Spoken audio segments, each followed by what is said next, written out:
प्यारे विद्यार्थियों, नमस्कार। कैसे हैं आप लोग? मुझे पूरी उम्मीद है कि आप सब तंदुरुस्त होंगे और पढ़ाई के प्रति आप सबका उत्साह कायम होगा। बच्चों, आज हम 10वीं कक्षा के विज्ञान का अध्याय 11 मानव नेत्र व रंग बिरंगा संसार पढ़ना शुरू करेंगे। तो आइए, मैं पूजा शर्मा चंडीगढ़ एजुकेशन डिपार्टमेंट से, और अब हम पढ़ना शुरू करते हैं इस अध्याय को। इस अध्याय को पढ़ने से पहले हम ये देखते हैं कि आप थोड़ा बहुत इसके बारे में पहले से क्या जानते हैं। आप ये जानते हैं कि प्रकाश सरल रेखीय पथ पर गति करता है। आपने यह भी पढ़ा है कि परावर्तन और अपवर्तन क्या है और कैसे होता है। गोलीय दर्पण कितने प्रकार के होते हैं और लेंस और दर्पण प्रतिबिंब किस प्रकार बनाते हैं, यह सब हम पिछले अध्याय में ही पढ़कर आए हैं।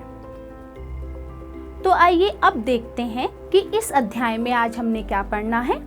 मानव नेत्र व समंजन क्षमता, दृष्टि दोष व उनका संशोधन, श्वेत प्रकाश का विक्षेपण, वायुमंडलीय अपवर्तन, प्रकाश का प्रकीर्णन और प्रिज्म की सहायता से प्रकाश का अपवर्तन।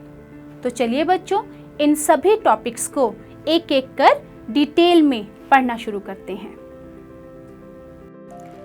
मानव नेत्र की संरचना व समंजन क्षमता। बच्चों, हमारी नेत्र एक अत्यंत मूल्यवान व सुग्राही ज्ञानेंद्रिय है जो हमें हमारे चारों ओर देखने के योग्य बनाती है। आइए हम देखते हैं कि ये कैसे संभव होता है। बच्चों, सबसे पहले मानव नेत्र का जो हिस्सा आता है उसे हम कॉर्निया कहते हैं। कॉर्निया सबसे आगे वाला भाग है जो कि नेत्र में आ रहे प्रकाश को फोकस करता है और प्रकाश इस पतली झिल्ली में से होकर नेत्र में प्रवेश कर जाता है। कॉर्निया के पीछे एक संरचना उपस्थित है जिसे परितारिका या आइरिस कहा जाता है। यह संरचना गहरा पेशीय डायफ्राम होता है जिसके मध्य में एक खाली स्थान होता है। इस खाली स्थान को हम पुतली कहते हैं। बच्चों, आइरिस या परितारिका पुतली के साइज को नियंत्रित करती है। पुतली आंख में प्रवेश करने वाले प्रकाश की मात्रा को नियंत्रित करती है। यह काले रंग की होती है क्योंकि इसके ऊपर पड़ने के बाद प्रकाश परावर्तित नहीं होता। पुतली यह निर्धारित करती है कि नेत्र में कितना प्रकाश जाएगा। पुतली के पीछे एक पारदर्शी उत्तल लेंस होता है। यह वही उत्तल लेंस है जिसके कारण हम अलग अलग चीजों को देखने में समर्थ होते हैं। हमारे इस लेंस को पक्षमाभी पेशियों ने पकड़ कर रखा होता है। यह पेशियां लेंस को अपने स्थान पर रखती हैं और भिन्न भिन्न दूरियों के लिए फोकस करती हैं और लेंस के वक्रता केंद्र को बदलती रहती हैं। अर्थात हमारा लेंस एक लचीली जली जैसी बहुत ही नाजुक सी झिल्ली है जो कि मध्य में थोड़ा कठोर और किनारों से बहुत ही लचीला होता है। इसके लचीलेपन के कारण ही बच्चों, जब हमें कोई दूर की वस्तु देखनी होती है तो पक्षमाभी पेशियां थोड़ी ढीली हो जाती हैं। पक्षमाभी पेशियों का लचीलापन थोड़ा बढ़ जाता है जो हमारे लेंस को पतला बना देता है। इसके साथ ही लेंस की फोकस दूरी भी बढ़ जाती है। जब यही लेंस नजदीक स्थित वस्तुओं को देखने के लिए कार्य करता है तो मोटा हो जाता है और फोकस दूरी को कम कर देता है। नेत्र लेंस की यह क्षमता जिसके कारण यह अपनी फोकस दूरी को व्यवस्थित कर पाता है उसे हम समंजन क्षमता कहते हैं। नेत्र लेंस रेटिना पर किसी वस्तु का उल्टा और वास्तविक प्रतिबिंब बनाता है। अब बच्चों, ये रेटिना क्या है? रेटिना एक बहुत ही कोमल झिल्ली है जिसमें बहुत सारी प्रकाश के प्रति संवेदनशील कोशिकाएं उपस्थित होती हैं जो विद्युत संकेत उत्पन्न करती हैं और यह संकेत दृक तंत्रिकाओं के द्वारा मस्तिष्क तक पहुंचाए जाते हैं। मस्तिष्क इन संकेतों को संसाधित करके सूचनाओं को आगे भेजता है जिससे हम वस्तुओं को उस प्रकार ही देख पाते हैं जिस प्रकार की वह होती हैं। वह न्यूनतम दूरी जिस पर रखी गई कोई वस्तु बिना किसी तनाव के अधिक स्पष्ट रूप में देखी जा सकती है उसे सुस्पष्ट दृष्टि की अल्पतम दूरी कहते हैं। इसे नेत्र का निकट बिंदु या नियर पॉइंट भी कहते हैं। यह 25 सेंटीमीटर या 25 सेंटीमीटर के बराबर होता है। वह दूरतम बिंदु जिस तक कोई नेत्र वस्तुओं को सुस्पष्ट देख सकता है नेत्र का दूर बिंदु या फार पॉइंट कहलाता है। तो बच्चों, सामान्य नेत्र 25 सेंटीमीटर से अनंत दूरी तक रखी सभी वस्तुओं को सुस्पष्ट देख पाते हैं। आइए बच्चों, अब हम देखते हैं दृष्टि दोष और उनका संशोधन। आपको पता ही है कि कभी-कभी नेत्र धीरे धीरे अपनी समंजन क्षमता कम कर देते हैं। ऐसी स्थितियों में व्यक्ति वस्तुओं को आराम से सुस्पष्ट नहीं देख पाते। नेत्र में अपवर्तन दोषों के कारण दृष्टि धुंधली हो जाती है, जिसे कहा जाता है नजर कमजोर हो गई है। प्रमुख रूप से दृष्टि के 3 सामान्य अपवर्तन दोष हैं। यह दोष है निकट दृष्टि दोष या मायोपिया, दीर्घ दृष्टि दोष या हाइपरमेट्रोपिया और जरा दूरदर्शिता। सबसे पहले हम दीर्घ दृष्टि दोष के बारे में बात करते हैं। इसे दूरदृष्टिता भी कहते हैं। दीर्घ दृष्टि दोष युक्त व्यक्ति दूर की वस्तुओं को तो स्पष्ट देख पाते हैं परंतु निकट रखी वस्तुओं को सुस्पष्ट नहीं देख पाते। ऐसे दोष युक्त व्यक्ति का निकट बिंदु सामान्य निकट बिंदु अर्थात 25 सेंटीमीटर से दूर हट जाता है। ऐसे व्यक्ति को आराम से पढ़ने के लिए पठन सामग्री को नेत्र से 25 सेंटीमीटर से काफी अधिक दूरी पर रखना पड़ता है। इसका कारण है कि पास रखी वस्तु से आने वाली प्रकाश की किरणें रेटिना के पीछे फोकसित होती हैं, जैसा कि आप चित्र में देख रहे हैं। बच्चों, जो हमारा फोकस बिंदु है यह रेटिना पर ना होकर रेटिना के पीछे बन रहा है। इस दृष्टि दोष के उत्पन्न होने के कारण हैं, पहला, अभिनेत्र लेंस की फोकस दूरी का बढ़ जाना, दूसरा, नेत्र गोलक का छोटा हो जाना। बच्चों, इस दोष को उपयुक्त क्षमता के अभिसारी लेंस यानी कि उत्तल लेंस का उपयोग करके संशोधित किया जा सकता है। उत्तल लेंस युक्त चश्मे दृष्टि पटल पर वस्तु का प्रतिबिंब फोकसित करने के लिए आवश्यक अतिरिक्त क्षमता प्रदान करते हैं। दूसरा दोष है निकट दृष्टि दोष। इसे निकट दृष्टिता भी कहा जाता है। निकट दृष्टि दोष युक्त व्यक्ति निकट रखी वस्तुओं को तो स्पष्ट देख पाते हैं परंतु दूर रखी वस्तुओं को वह सुस्पष्ट नहीं देख पाते। इस दोष युक्त व्यक्ति का दूर बिंदु अनंत पर ना होकर नेत्र के पास आ जाता है।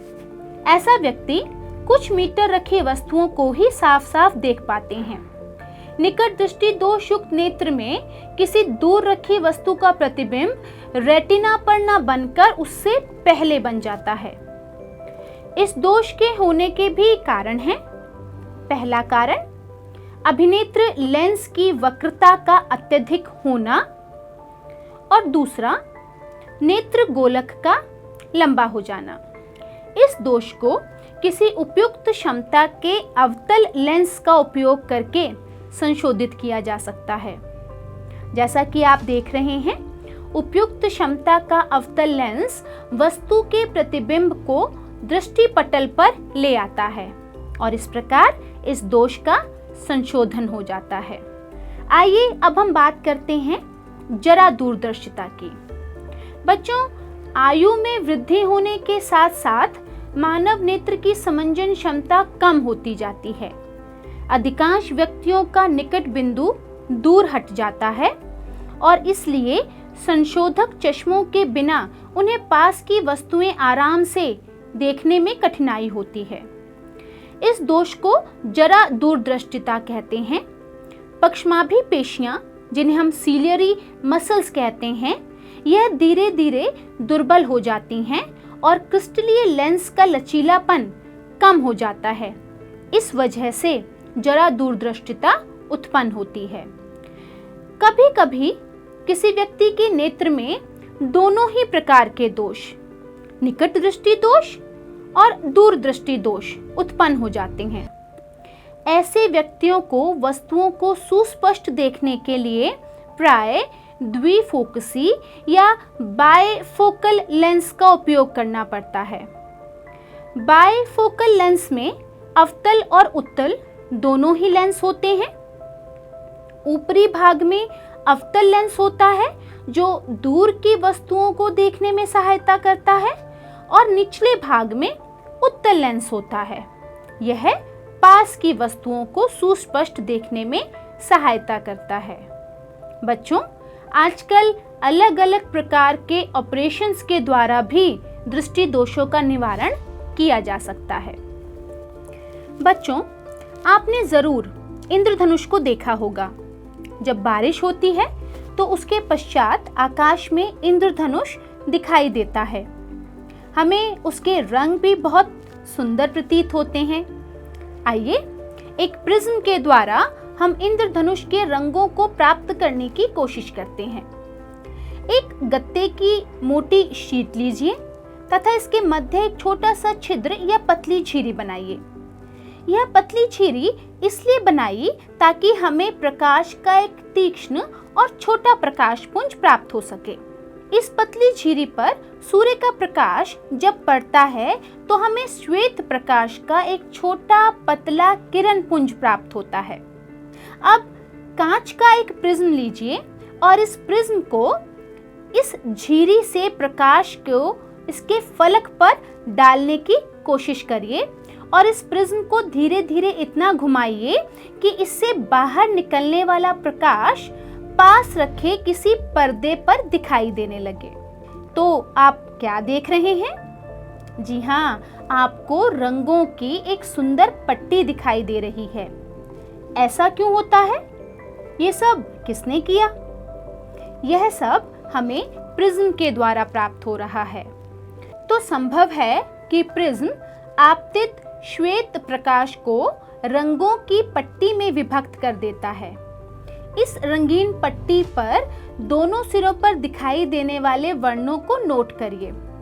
दिखाई देने वाले विभिन्न वर्णों का क्रम नीचे से ऊपर की ओर है। बैंगनी, जामुनी, नीला, हरा, पीला, नारंगी और लाल। छोटी कक्षाओं में हम पढ़कर आए हैं विबग्योर। विबग्योर मतलब वी से वॉयलेट, आई से इंडिको, बी से ब्लू, जी से ग्रीन, वाई से येलो, ओ से ऑरेंज और आर से रेड। यह विबग्योर हमें वर्णों के क्रम याद रखने में सहायता करता है। तो श्वेत प्रकाश के घटक रंगों की इस पट्टी को हम कहते क्या हैं? जी हाँ, इसे कहते हैं हम स्पेक्ट्रम। हो सकता है कि आपको सभी रंग अलग अलग ना दिखाई दें, लेकिन ऐसा कुछ जरूर है जो रंगों को एक दूसरे से अलग करता है। तो श्वेत प्रकाश प्रिज्म के द्वारा अपने 7 घटक रंगों में विभाजित हो जाता है। आइजैक न्यूटन, जो कि एक वैज्ञानिक थे, उन्होंने बताया कि सूर्य का प्रकाश का स्पेक्ट्रम प्राप्त करने के लिए कांच के प्रिज्म का उपयोग किया जा सकता है। श्वेत प्रकाश का अपने घटक रंगों में विभक्त होना विक्षेपण कहलाता है। आकाश में वर्षा के पश्चात बनने वाला इंद्रधनुष एक प्राकृतिक स्पेक्ट्रम है जो वर्षा के पश्चात वायुमंडल में उपस्थित जल की सूक्ष्म बूंदों के द्वारा सूर्य के प्रकाश के परिक्षेपण के कारण प्राप्त होता है। यहाँ जल की छोटी छोटी बूंदें छोटे छोटे प्रिज्म की तरह कार्य करती हैं। आइए बच्चों, अब हम पढ़ते हैं वायुमंडलीय अपवर्तन। दैनिक जीवन में हम कई घटनाएं देखते हैं जिनका कारण जानने की कोशिश करते हैं, जैसे कि तारे क्यों टिमटिमाते हैं। यह पृथ्वी के वायुमंडल के कारण होता है। यहाँ प्रकाश का अपवर्तन एक मुख्य प्रभाव है। हम तारों को वायुमंडल की अलग अलग मोटी परतों, जो कि गतिशील वायु की हैं, उनसे देखते हैं। इसलिए तारों का प्रकाश जब अलग अलग वायुमंडलीय परतों, जो कि अलग अलग घनत्व की होती हैं, से गुजरकर हमारी आंखों तक पहुंचता है तो हमें तारा टिमटिमाता हुआ प्रतीत होता है। आइए बच्चों, अब हम देखते हैं अग्रिम सूर्योदय तथा विलंबित सूर्यास्त। बच्चों, वायुमंडलीय अपवर्तन के कारण सूर्य हमें वास्तविक सूर्योदय से लगभग 2 मिनट पहले दिखाई देने लगता है तथा वास्तविक सूर्यास्त के लगभग 2 मिनट पश्चात तक दिखाई देता है। वायुमंडलीय अपवर्तन के कारण सूर्य हमें अपने वास्तविक स्थान पर दिखाई नहीं देता जब तक यह बिल्कुल हमारे सिर ऊपर नहीं आ जाता। जब सूर्य के प्रकाश की किरणें वायुमंडल में बिंदु B पर दाखिल होती हैं तो यह निरंतर पृथ्वी के व्यास की ओर मुड़ती हैं और हमारे पास बिंदु O तक पहुंचती हैं।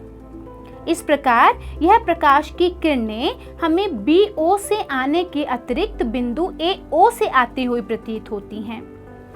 इस प्रकार सूर्य हमें अपने वास्तविक स्थान पर नहीं बल्कि आभासी स्थान से चढ़ता हुआ प्रतीत होता है, जबकि सूर्य को वास्तव में अपने इस आभासी स्थान तक पहुंचने में 2 मिनट का समय और लगता है, लेकिन हमें 2 मिनट पहले ही यह नजर आना शुरू हो जाता है। तो आपको पता है कि वास्तव में सूर्योदय से लगभग 2 मिनट पहले ही सूर्य हमें दिखाई देने लगता है और सूर्यास्त के लगभग 2 मिनट बाद तक दिखाई देता है, अर्थात दिन की लंबाई 4 मिनट अधिक हो जाती है। तो यह भी वायुमंडलीय अपवर्तन का ही कारण है। अब हम देखते हैं प्रकाश का प्रकीर्णन क्या होता है।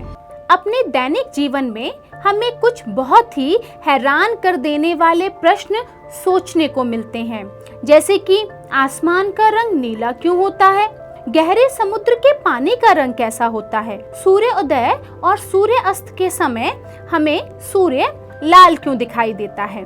इसको जानने के लिए आइए प्रकाश के प्रकीर्णन को समझते हैं। पृथ्वी का वायुमंडल बहुत छोटे छोटे कणों का एक विषमांगी मिश्रण है। जब सूर्य की किरणें इन सूक्ष्म कणों पर पड़ती हैं तो उनके परमाणुओं के अंतर्गत इलेक्ट्रॉन कंपन अवस्था में आ जाते हैं। जब यह इलेक्ट्रॉन कंपन अवस्था में आते हैं तो कंपित इलेक्ट्रॉन प्रकाश को सभी दिशाओं में विसरित कर देते हैं, अर्थात फैला देते हैं, जिसके कारण प्रकाश अलग अलग दिशाओं में फैल जाता है और इसे ही हम प्रकाश का प्रकीर्णन कहते हैं। आइए बच्चों, अब हम टिंडल प्रभाव के बारे में पढ़ते हैं। जॉन टिंडल नामक वैज्ञानिक ने आसमानी रंग के बारे में 1859 ईस्वी में हमें विस्तार से बताया। उन्होंने बताया कि आसमान का नीला रंग लाल रंग की तुलना में अधिक प्रकीर्णित होता है, क्योंकि नीले रंग की तरंगदैर्घ्य लाल रंग की तुलना में कम होती है। अब बच्चों, किस रंग का प्रकाश वायुमंडल में प्रकीर्णित होता है, यह किस बात पर निर्भर करता है?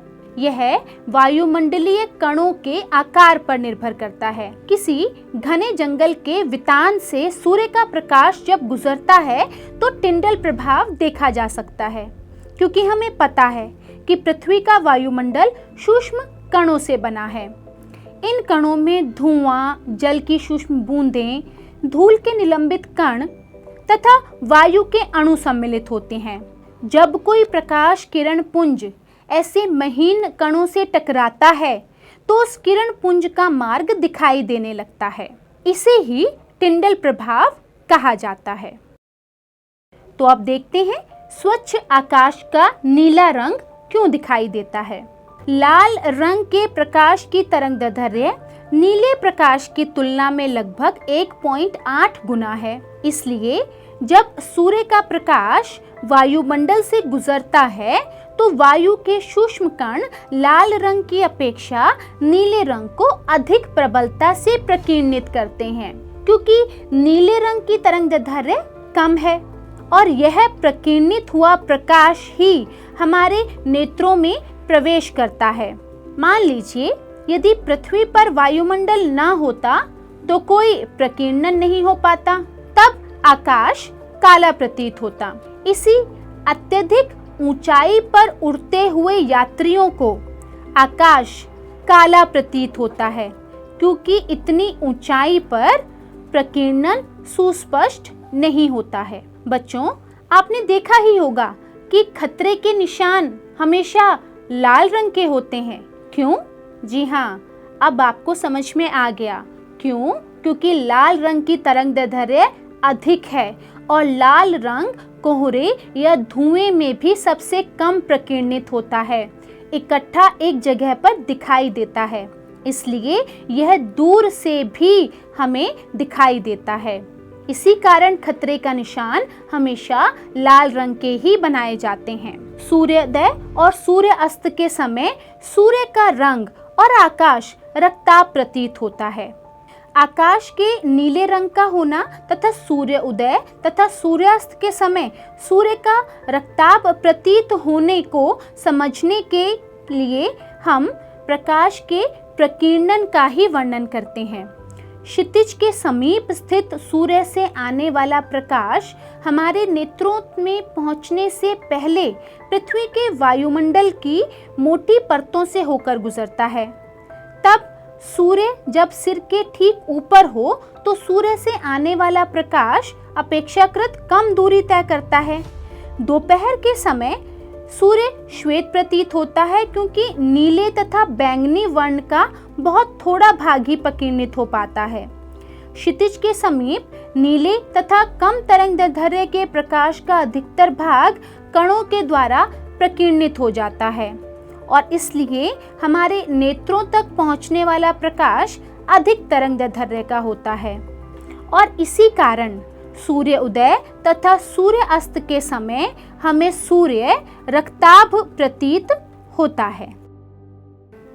चलिए बच्चों, अब हम देखते हैं कि इस अध्याय में हमने क्या क्या पढ़ा है।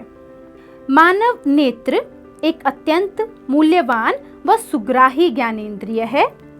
नेत्र के मुख्य भाग हैं कॉर्निया, परितारिका या आइरिस, पुतली, नेत्र का लेंस तथा रेटिना या दृष्टिपटल।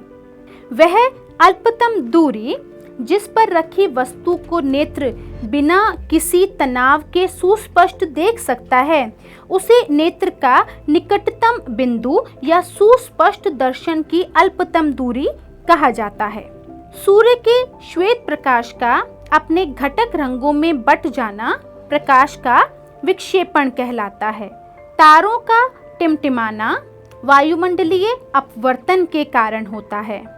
आकाश का नीला रंग प्रकाश के प्रकीर्णन के कारण दिखाई देता है। बच्चों, अब मैं आपसे कुछ प्रश्न पूछूंगी और मुझे पूरी उम्मीद है कि आपको इनके जवाब आते होंगे। निकट दृष्टि दोष को किस लेंस के उपयोग के द्वारा संशोधित किया जा सकता है? जी हाँ, अवतल लेंस के द्वारा। किसी सामान्य दृष्टि वाले व्यक्ति के लिए निकट बिंदु की नेत्र से दूरी कितने सेंटीमीटर होती है? जी हाँ, 25 सेंटीमीटर। 25 सेंटीमीटर दूरी तक व्यक्ति आराम से पढ़ सकता है। मानव नेत्र में कौन सा लेंस उपस्थित होता है? बिल्कुल ठीक, उत्तल लेंस। आकाश का नीला रंग किस परिघटना के कारण दिखाई देता है? बिल्कुल ठीक, प्रकाश के प्रकीर्णन के कारण। प्रकाश का 7 रंगों में विभाजित हो जाना क्या कहलाता है? जी हाँ, प्रकाश का अपने 7 रंगों में विभाजित हो जाना श्वेत प्रकाश का विक्षेपण कहलाता है। तो बच्चों, था ना ये पाठ इंटरेस्टिंग? तारे क्यों टिमटिमाते हैं? आकाश हमें नीला क्यों दिखाई देता है? खतरे का निशान हमेशा लाल क्यों होता है? पहले इन सब के बारे में हम सोचते थे और अब हमें इन सब का कारण पता है। तो मुझे पूरी उम्मीद है कि आपको यह पाठ अच्छी तरह समझ में आया होगा। आप इसे ध्यान से घर पर एक बार फिर से पढ़िए, पढ़ते रहिए, बढ़ते रहिए और मुस्कुराते रहिए। जल्द ही मिलेंगे एक नए अध्याय के साथ। धन्यवाद।